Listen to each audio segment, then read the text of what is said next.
Good morning, everybody. Welcome to Exceptional Effort Business Sunday. I'm Damien Andrews here with Ingrid Colquitt and Pete Keogh. Julian is an apology this week, and today we are talking about how to establish and maintain loyalty.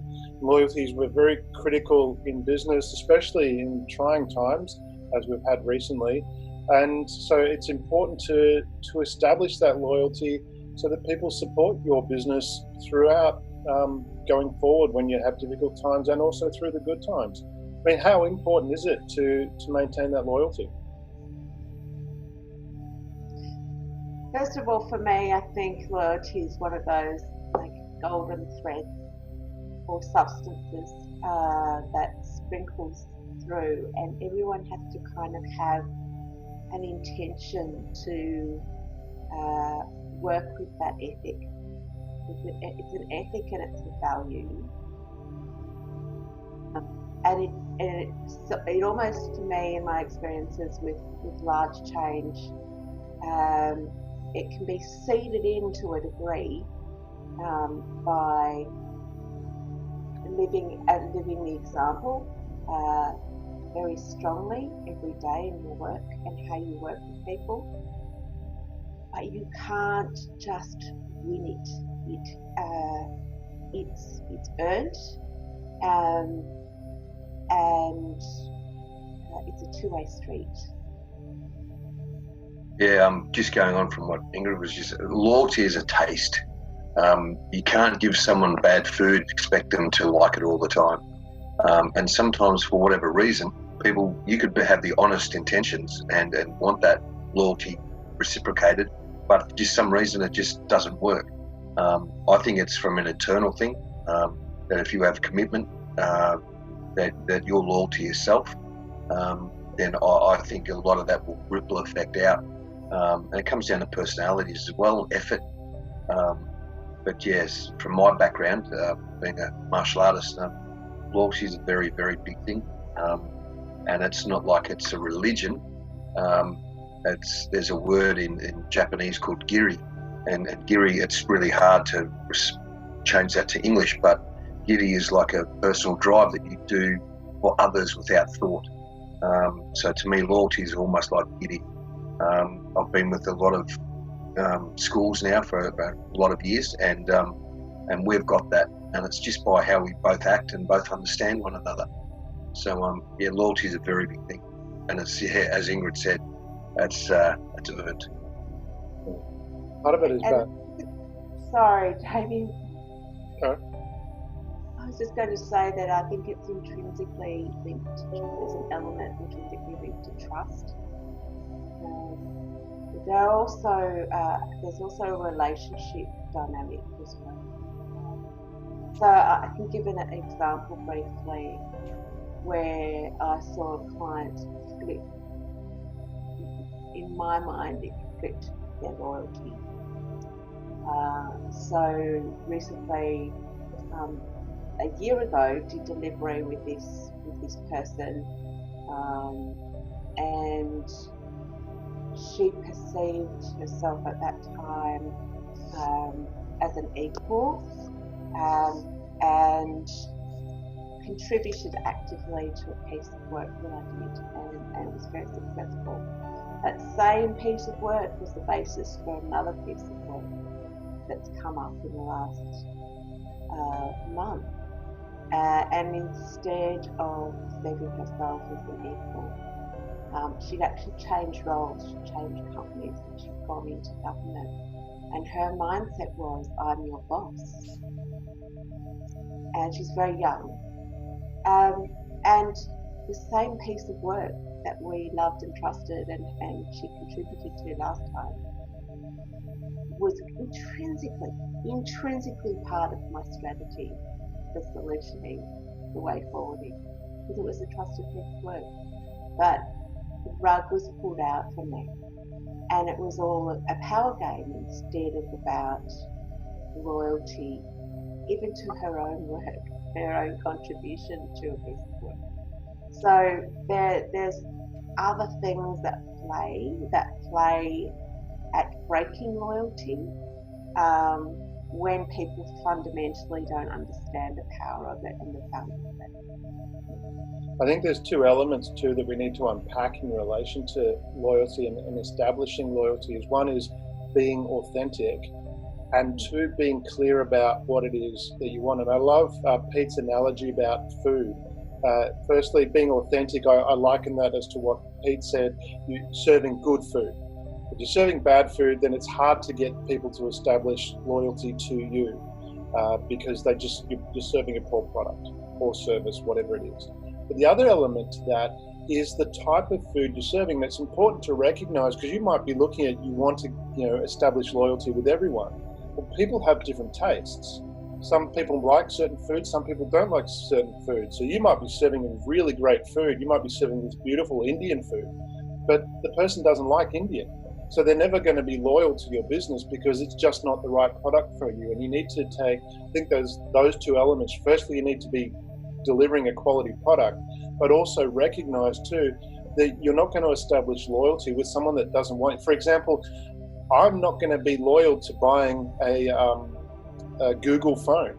I'm an Apple person and I will only buy Apple phones. So I'm never going to be, nothing that anyone can do is going to get me to change to buying, exactly. The blinkers are on. I'm not going to be buying an Android phone. I just have the, it's, and we all, but it's important to recognize we all have that. Yeah, exactly. But it is important to recognize sometimes people have this misconception of loyalty of going, what am I doing wrong? I can't get these people to be loyal to me. And it's like that some people are just not. And it's accepting that. You really need to be, I think they unpack those two elements. One is be authentic so that the people that do connect with you stay with you, and recognize that some people don't. And you can actually create a stronger sense of respect when someone comes in and you don't have what they need, you are not able to deliver that. And I've done this all the time and created a great reputation by, if I can't do something, I'll say, look, this is not my area, I can't do that, but here's someone that might be able to help you. And from that, it creates a greater trust. I know when someone says that to me, they're honest, authentic, and say, look, I can't do this, but here's someone that can. I respect that.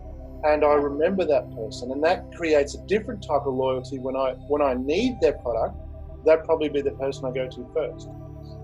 What was really interesting in my examination, just really briefly, is that I actually didn't have her loyalty in the first place.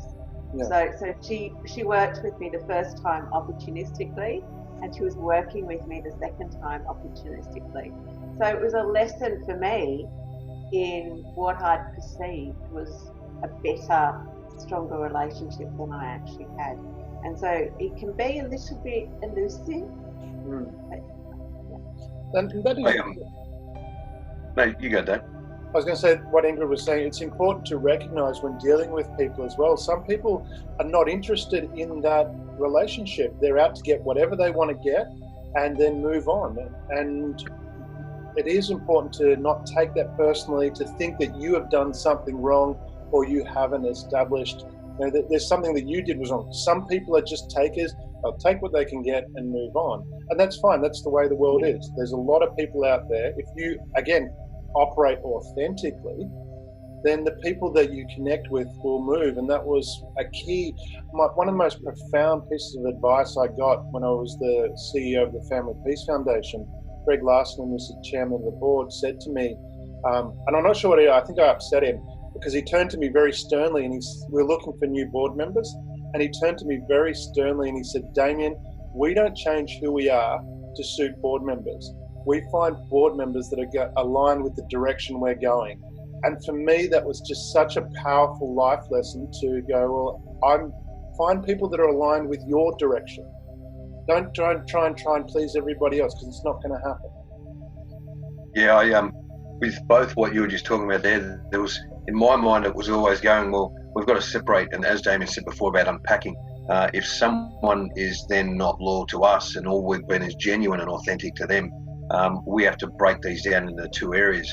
And the one area is thinking clearly with our head, saying, heart, I know you're hurting, but I'll deal with you in a minute. And understanding that there's two separate areas that you have to work through yourself internally. And if that keeps butting heads, with the heart not getting fixed, then we outsource it. It's almost like we were talking about last week with the Ds. So you got to discuss, you got to talk with someone, you got to check your defences. But yeah, like when people do you wrong, like in an argument, conflict resolutions, normally if someone's yelling or is angry, it says more about them. So Damien's dead right. You know, as long as we're authentic and genuine, and yeah, we can't be people pleasers, because if we are, then we're a doormat and the world's just going to walk on us. We've got to stand up, become the door, and know when to let people in and know when to let people out. If someone needs our doormat because they're hurting, then that's where the loyalty comes in. You can use my doormat, wipe your dirt on my doormat. We're still mates. I've got your back. The really interesting thing for me was that my actual client said to me, so I took them, my concerns and my observations to them, and they went, "Will you just consult on this piece anyway?" Because I was authentic and they could see it. So that there's lots of, you do have to unpack, but in the moment it can be quite gobsmacking. And it's really important to realise that when you haven't experienced that or haven't experienced it for a long time, that it's okay. Just as you say, be authentic, persist, and usually you can see that. Yeah. And the other areas I think we need to unpack as well is the difference between customer loyalty, because that's when you're a business owner, obviously customers are important, or clients, whichever word you use to describe them. But then you've got employee loyalty as well. And this is a different area to unpack, because as we were talking about, Pete, you were just mentioning sometimes you've got to give, and other times you need to take a little bit or draw a line. And there are three types of people that you encounter. There's givers, there's takers, and there's people that are a combination of the both.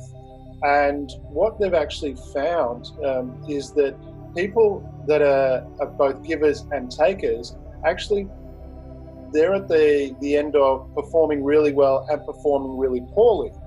But what is interesting is what they've found is the people that are a combination of both, they'll kind of float with what works. Now, what they've actually found is that the people that are the givers actually long-term in things like sales performance, all that kind of stuff, will perform better than the takers long-term. Takers will probably perform well. They perform well up front because they initially get some great results and then they break loyalty. But what they found was interesting from an employee organization perspective, and this is where, from my perspective, there are three goals a business should focus on. It's financial, the operations, and its culture. And this forms part of the culture part of that, is that when you have some givers will do really well. If they're in a space and as an employee, you've got to recognize that they will give themselves to death. So you've got to give them space so that they don't do that. So you've got to recognize that they're giving and give them room to breathe. The people that are in the middle that give and take, well, then they're usually pretty okay. And if you've got some takers on there, that, as the research shows, that they'll perform well to start with, and then they'll go downhill. But what's interesting is that the people that are the givers will perform well long term if in the right environment. If they're mixed with people that are strong takers, all of a sudden they give up and they go, "Why am I doing all this? Why?" And because they don't feel that they're being recognized, they feel they're being taken advantage. And if all of a sudden your organization as a whole starts to go downhill because the people that actually perform well long term are not being supported, they feel like they're being used, and you then start to struggle. And this is where it's important in establishing loyalty with employees to recognize those personalities. And the takers are quite easily to recognize in an interview. You ask them the question, who are the biggest people that have influenced you? And a lot of the times they will say people that are better than them, or no, so who are the people that you have helped the most, not influenced you? Who are the people that you have helped the most? A taker will generally respond, you ask them for 4 people, they will generally respond with people that were above them at a higher position because they were generally sucking up to them. But a giver will generally say they've helped people lower them and then brought them up. And that's how you can distinguish that personality in an interview very quickly. And even to recognise your peerage as well. So equals is another. It shows gratification, and it shows companionship and that value for, working as more than just one individual. It's working as a team. Yeah. With my line of work, with some high-risk youths that I work with, I try to press the start button really, really quickly on loyalty and trust, because these kids are obviously turning left in life and not going in the right direction. And straight away, I create equality between us. I let them know by communication and realism that I'm no better than you and you're no better than me. What we are is we've all got different stages in our life, whether it be right now or yesterday, that we've made choices in. And some of those are good choices or bad choices. But communication, to me, and realism is the biggest thing. And you tell those doers, I've had people work for me before that all they want to do is please. But if I just accepted that and never told them that, hey, I understand where you are. Yeah, it's like a brother and sister. You get home from school, one of them's always doing the chores and the other one always gets away with it. And we can say that in any family dynamics. I tell them not to concentrate on the one that gets away with it, because they're setting themselves up for bad character. Where yourself, look at all the positives. So to me, with this loyalty aspect, communication to me is number one. And the takers, give them enough rope, and we'll see the ending pretty quickly. Yes, and then some underpinning kind of pillars there. It's love, it's trust, it's equality, it's care of something outside of yourself, not just for self, but for others. Naturally. That underpins and builds loyalty. It kind of bakes it in behaviourally. Yeah, I like that word term, bakes. It's got to work. It's almost like water. Like the takers to me are a big crashing tsunami, big wave, and they can wreck in a heartbeat. Where the drippers, the consistent little drip will over a period of time change that shape of the rock. I vote for them all the time rather than those tsunami people. And this is where people too, like from a business perspective, think that it's not the right thing to do to be authentic. And I've had so many experiences where the opposite has proven true.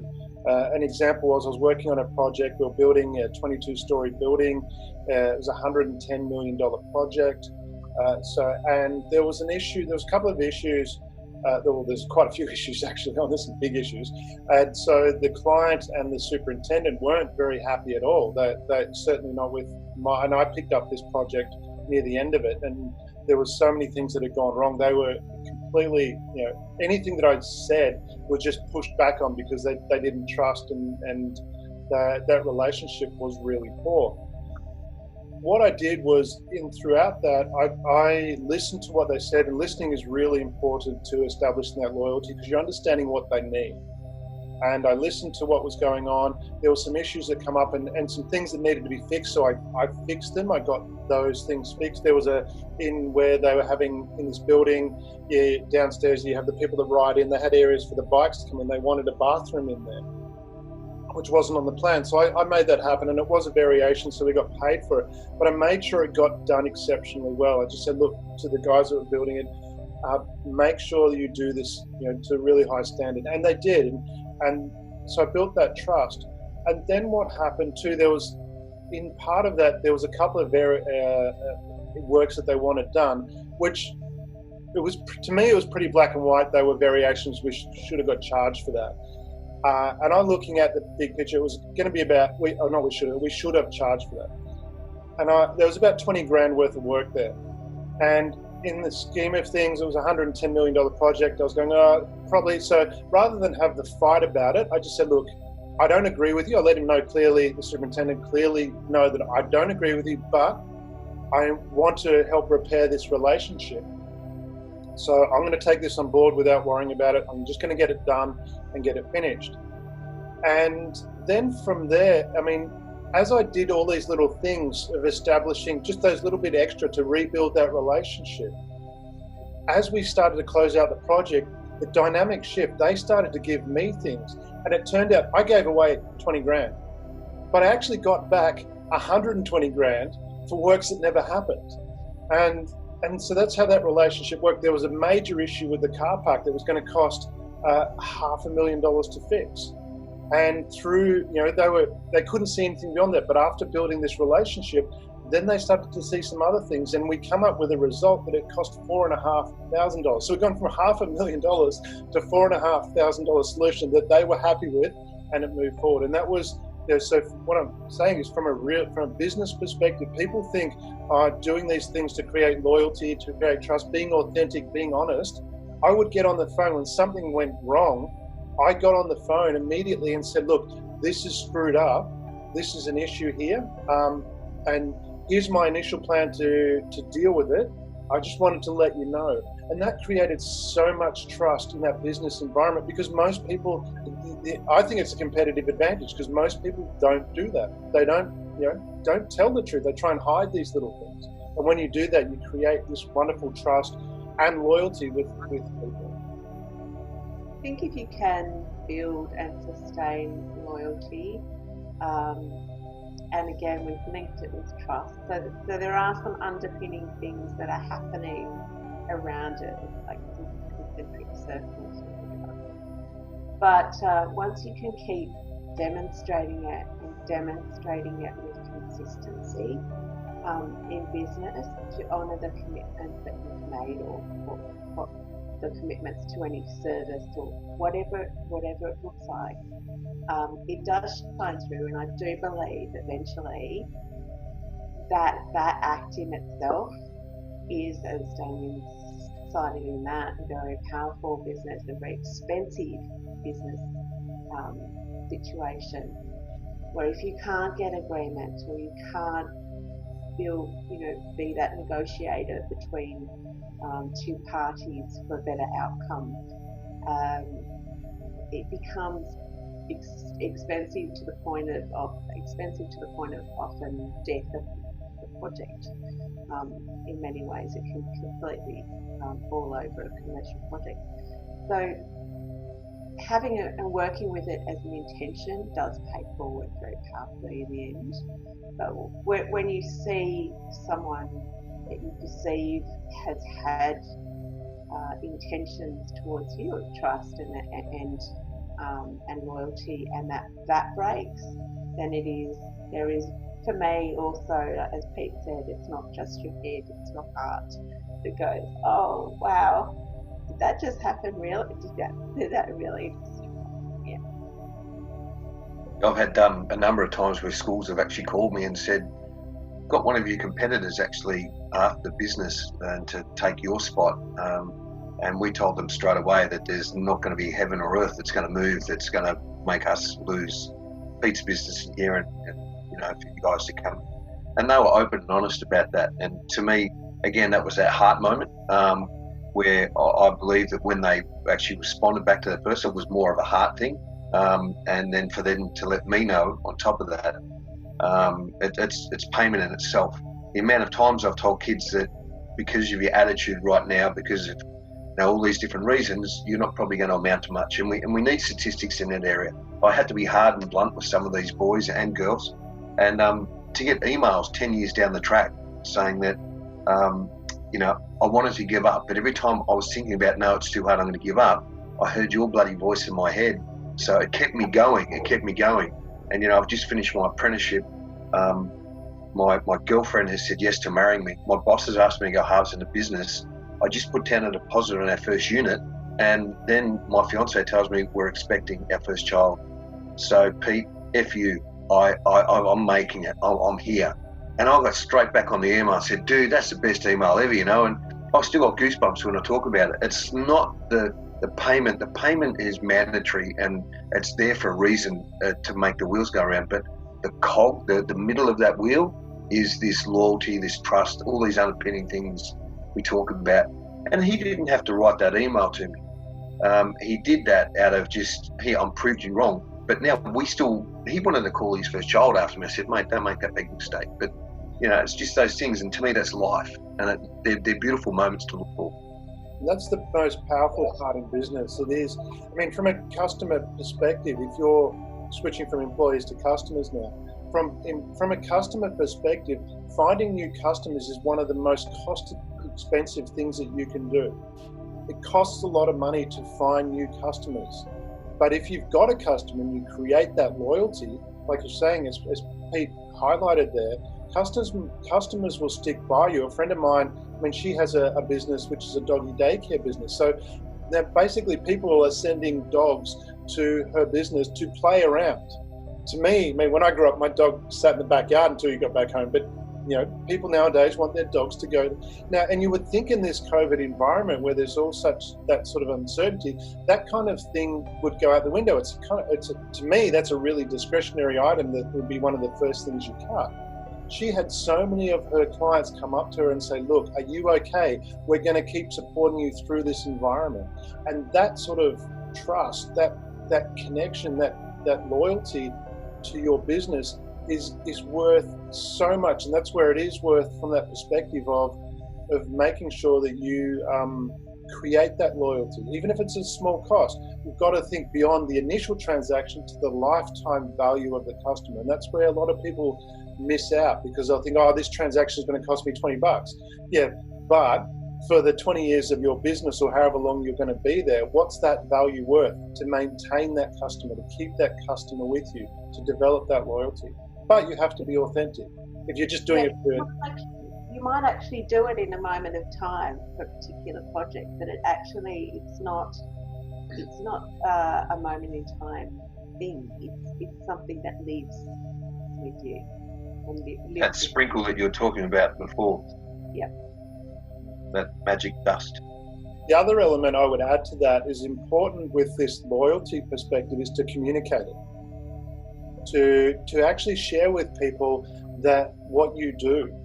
An example of that I used to use, I remember a long time ago being in Victoria, people complained that the government wasn't spending... Say Victoria. Victoria. Very great. Everyone's staying away from us. It's fantastic. We're left alone. But I remember they talked about the government not spending enough money on roads. And what happened was from that, the government actually didn't spend more money on roads. It probably spent a little bit less, because what it did is it started putting these big signposts up. Whenever they were doing construction, there'd be this signpost here saying we're spending X million dollars in this part, X million dollars here. They communicated it so people knew what was going on. It's important too in your communication with your customers to let them know of your loyalty to them. And this is where I think people that have loyalty programs with the customers, a lot of businesses have that the wrong way around.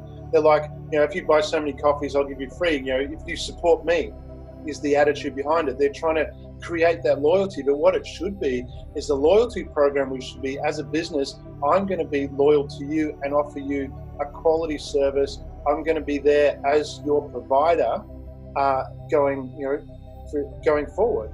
So it's what the loyalty program should be, just demonstrating your loyalty to the customer first. It's a really interesting thing, because it's actually the opposite of a transaction. When you think about it, often people talk about it in the terms of something that's got a value that's being given to somebody at a point in time, but it's not related to a transaction at all. It's far from it. In fact, it's the opposite. I've had parents of students that I teach at a school in Melbourne actually come to me and say that, hey, our fees have been X amount for so many years now. You've got to do something about putting it up, because, and I tried to let them know why I didn't want to, but you're right. As soon as you said that, Ingrid, then about a reverse transaction, it was what I wanted to give, what I wanted to do, and just being the boss of my own company, I suppose, I can do what I like. But you're right, it's making sure those customers and clients feel that they're getting more than what they're giving, which is another sign of loyalty. Well, that's the whole point of the business anyway. Your job is to solve a problem, to add value. And yes, the value you add should be more than what you receive in compensation. That doesn't mean it costs you more from a dollar perspective, but the perceived value should be more than what they're paying for, because that's why they pay for it, because they're getting more than what they're getting. That's why we do anything. We get more back. We plant a seed, not to get one seed back, but to grow a plant that gives us fruit and seeds to grow more plants. That's the way nature works, and that's how your business needs to work as well. Because I know what people are like when you don't charge them, and they get nothing for nothing, and there's no value there. I've had that before. That's another great example, yeah. So it could be a whole different topic. So from a customer loyalty perspective, I mean, there's two elements there. We've got customer loyalty and employee loyalty. Obviously creating that right. I said, from my perspective, there are three goals a business needs to focus on, and it's finance, how its operations are running, and its culture. And from a culture perspective, you really need to create the right environment to create that employee loyalty. And employees, the right employees, if you hire well, there's always going to be bad eggs, and you want to weed them out, ideally in the interview process, so they don't even become employees. But the majority of people with the right environment, I've found, will perform really well and will be loyal to you and will go to great effort. And the same with customers as well. I think it's important to recognise that you don't want the bad eggs as customers. There are customers that can be real pain in the butt. You just don't want them because they actually cost you a lot of. I had a business client. They were a plumbing business. There were three guys, and what they did was they had to turn over about 20 mil. But they said they're working flat out. And what we did was they actually weeded out the poor performing. So they actually dropped their revenue from 20 mil to 15 mil. So they dropped by a quarter. They lost their income dropped by a quarter. But what they found was their profitability went up because they're only dealing with the good quality customers. So they weren't spending so much time dealing with ridiculous problems and issues and having to come back and fix things. So they were coming in there doing good work and moving on. So the profitability went up. But also too, they said they actually started to have days off where they weren't having to work so hard because they weren't dealing with so many problems. So that's where it's important from a loyalty perspective from your side, is to recognise which are the poor customers and move away from them. And also from a brand value perspective, that investment in your brand paid forward 1 million times if you can be consistent. These people will come to you because they're feeling loyal about the environment you create, the product you have, the service you have, all of those things. And they will perpetuate your brand. They will advertise for you. I think the other thing to remember in that argument around being consistent is that if you can be consistent, that's one of the most powerful ways you will also build your customer base and your value in the customer's eyes, because they're constantly building your business for you through referrals of that experience of you and your business. Equally though, if you drop your guard and something comes in and you allow something, and I say allow something in because we usually do something differently or let something different in that people get a sense of that they don't like, that can also negatively impact.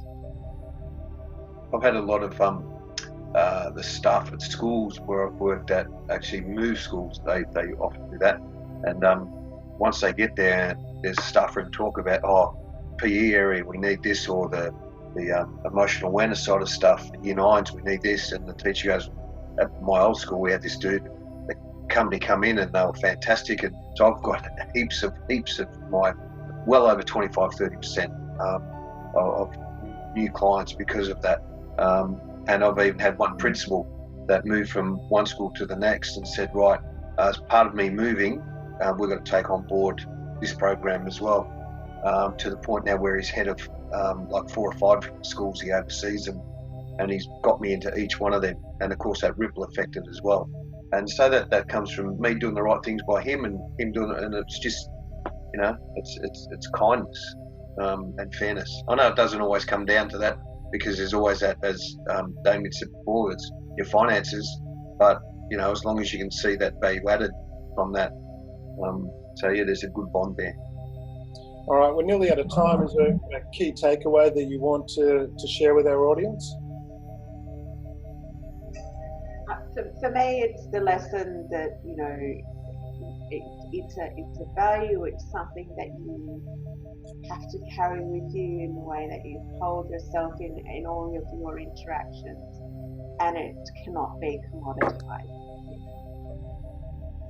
I think the inner self should be having the right structure of natural trying to be loyal, rather than have to go in there and have to be loyal. I have to play this role now.